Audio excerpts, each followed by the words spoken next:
Et le web avec Guy Birenbaum. Bonjour Guy. Bonjour tout le monde. Les fameuses révélations du site internet Wikileaks ont créé le trouble jusqu'à dans les universités américaines où l'on forme des diplomates en fait. Eh ouais, depuis que Wikileaks, le site de l'Australien Julian Assange, a favorisé la divulgation de télégrammes et de notes diplomatiques secrets, ce qu'on appelle le Cablegate, dans les journaux les plus prestigieux du monde, eh bien le monde politique, mais aussi des intellectuels et des journalistes bloqués au siècle dernier, n'ont que les mots tyrannie ou dictature de la transparence à la bouche.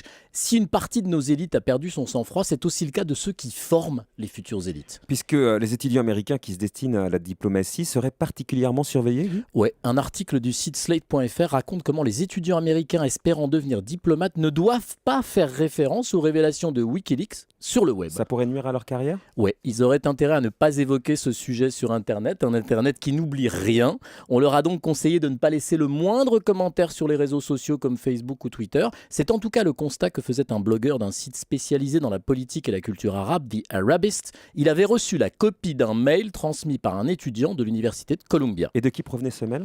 Apparemment d'un ancien élève travaillant désormais au département d'État, l'équivalent du ministère des Affaires étrangères américain. Selon lui, les étudiants qui discutaient sur Internet des révélations de Wikileaks mettaient en cause leur capacité à traiter d'informations confidentielles, ce qui est quand même un peu ennuyeux quand on vise un poste au sein du gouvernement fédéral.